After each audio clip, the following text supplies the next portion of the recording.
Ibrahim, known in Judeo-Christian tradition as Abraham, is one of the most significant figures in the mythology and religious narratives of Egypt and West Asia.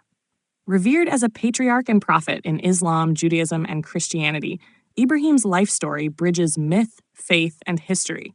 His presence is not only central to the Abrahamic religions, but also deeply woven into the cultural and symbolic fabric of Egyptian and West Asian civilizations. In Islamic tradition, which flourished throughout Egypt and West Asia after the 7th century CE, Ibrahim is regarded as the Khalilullah, or friend of God. His narrative is recorded in the Quran with profound reverence. The story begins with his realization that the idols worshipped by his people, including his father Azar, could not be divine. From a young age, Ibrahim questioned polytheism and rejected the sun, moon, and stars as deities.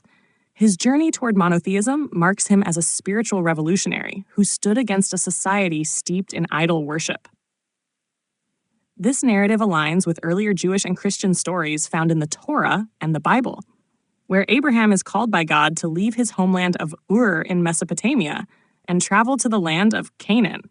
In all traditions, Abraham's journey is both literal and symbolic, a migration of the soul toward truth and divine unity. His story embodies faith in unseen realities, and his covenant with God becomes the foundational moment for the Hebrew people, the Christian lineage, and the Islamic Ummah. One of the most famous and mythically resonant episodes in Ibrahim's story is his willingness to sacrifice his son in obedience to God's command. In Islamic tradition, this son is generally believed to be Ishmael, while Judeo-Christian texts identify him as Isaac. In both versions, the event tests Ibrahim's submission to the divine will.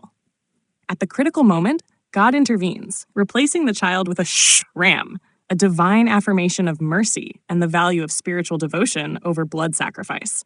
This moment is commemorated annually by millions of Muslims during the festival of Eid al-Adha.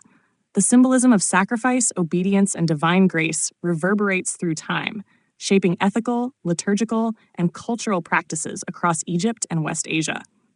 Ancient Egyptian religion, too, had themes of sacrifice and divine testing, though polytheistic. Over time, especially with the spread of monotheism, Ibrahim's story became part of the foundational spiritual identity of the region. In Egypt, the legacy of Ibrahim is particularly strong due to its status as a historical center of Islamic thought and education. His name is invoked in prayers, sermons, and family lineages. He is seen not only as a spiritual ancestor, but as a model of virtue, hospitality, and courage. His construction of the Kaaba with Ismail in Mecca is another pivotal moment in Islamic tradition, symbolizing sacred architecture and the centrality of worship.